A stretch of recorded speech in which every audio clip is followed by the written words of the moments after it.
There are over 170,000 words currently in use in the English language, and no matter how big your vocabulary is, there's some you've probably never heard of, like the word dord, a synonym for density.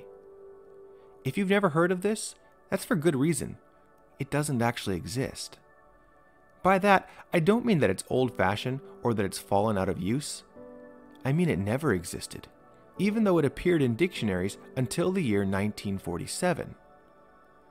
How could this be, that a word that doesn't actually exist appeared in dictionaries? Well, when the editors of the New International Dictionary by Merriam-Webster were compiling their second edition, they initially intended to add the word density to a list of words that could be abbreviated by the letter D or D.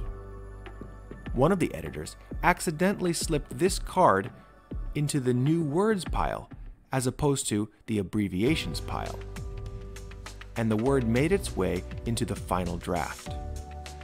It stayed there for almost 10 years before they realized their mistake. This is an example of something called a ghost word. The term ghost word was coined by the British philologist Walter William Skeat in his annual address to the British Philological Society in 1886. He described them like this: "I shall take leave to call them ghost words. I only allow the title of ghost words to such words, or rather forms, as have no meaning whatever. The alleged form being due to a complete mistake, due to the blunders of printers or scribes, or to the perfervid imaginations of ignorant or blundering editors." In this speech, he included over 100 examples of words like abacot or chimes, which have never actually existed but made their way into reference materials. Now you might be wondering, once a mistake like this slips in, how can anybody ever hope to discover it? Well, they do this by looking at the etymology. Although the etymology of certain words is often disputed, almost all words have an etymology of some kind. Any word that doesn't is a likely candidate for being a ghost word. But some ghost words even have ghost etymologies. Take, for instance, the word Morse.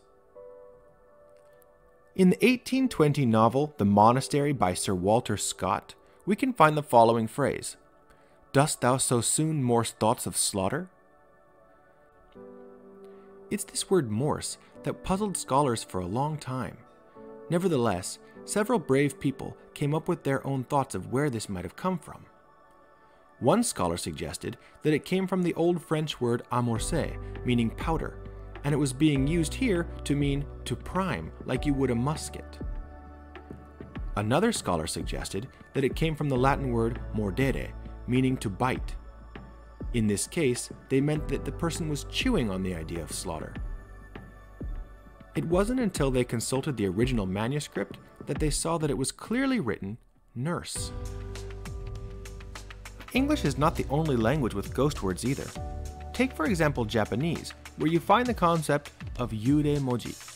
Yurei means ghost, and moji means words, in particular written words. Now you won't find these yurei moji in dictionaries, rather in the encoding standard called JIS. Now before we go on, I should explain something about Japanese. Not only do they use 3 different writing systems, but there are also variations on the way a particular word can be written. Let's take for example the word takai, which means tall. It's usually written like this, but it can also be written like this. Both of these are completely acceptable standards, kind of like the name Stephen being spelled with a V or a PH. In order to keep all of this straight, they created something called the Japanese Industrial Standard, or JIS, which regulates the way Japanese characters are encoded for computers, phones, and electronics. This standard was created in 1978, and it's been revised a few times since, but in the 1997 revision, they found that there were 12 words that couldn't be traced to any dictionary records at all. They also cross-referenced the records from the Ministry of Land, Infrastructure, Transport, and Tourism to check for place names, as well as the National Health Insurance Database to check for family names. Now, most of these 12 words are considered to be a simple copying error. After all, a lot of these records were kept by hand. Take for example this little stroke right here. the addition of this extra stroke makes it a different word. Same thing goes for this one. But at least 3 of these words have no known etymology, and unlike English, we don't even know how to pronounce them. But ghost words can appear in another surprising place: maps. And I'm not talking about ghost towns or countries that change their names like Yugoslavia. I'm talking about places that never existed, and they include paper streets, trap streets, and phantom settlements. Paper streets are roads that were planned to be built by the government or developers, but for one reason or another never got finished. Take, for example, this reservoir from Hare, New York. Now, the reservoir itself was built, but the roads that flank it never were. These paper streets exist legally. They can affect the property value and the tax brackets of people living nearby. They're especially common in New Zealand, where an estimated 56,000 kilometers of paper roads exist. Then there are trap streets. These are roads or even whole towns that, despite never existing, were added to maps intentionally, usually by the map makers. Now, why would a map maker intentionally make their maps wrong, you might ask? Well, historically, map making is really hard business, and it's really expensive. Maps are also really easy to copy.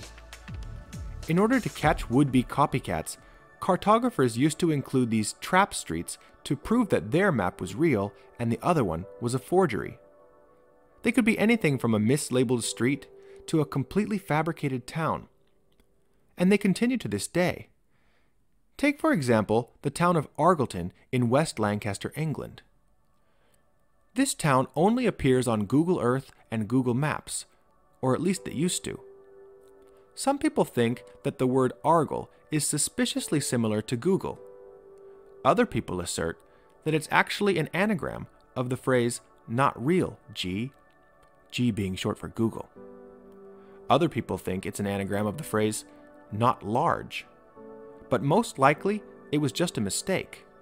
If you look at the nearby town of Auten, you'll notice that it has almost the same ligatures, and if you squint your eyes, you almost can't tell them apart. Then there's the more curious case of Agloe, New York. Agloe was completely fabricated by Otto G. Lindbergh and his assistant Ernest Alpers at the General Drafting Company. This was one of the biggest mapping companies of the United States, and they supplied all of the maps to the Exxon gas stations. The name Agloe itself comes from an anagram of the initials Otto G. Lindbergh's OGL and Ernest Alpers' AE. Now, although this town didn't exist when it was created in 1930, in 1950 somebody opened a store there, and they referenced the map as a way to name their shop. They called it the Agloe General Store, turning this phantom settlement into a real one. This was actually the defense brought by mapmaker Rand McNally when they were later sued by the General Drafting Company for copyright infringement. And then there's the even more curious case of Bidosu and Goblu, Ohio. Now, although these fake towns appear in Ohio, they only appear in maps made by the neighboring state of Michigan. This is because the chairman of the Michigan State Highway Commission was an alumnus of University of Michigan. He made these town names as a way to honor his alma mater. After all, the University of Michigan's main rival is Ohio State University.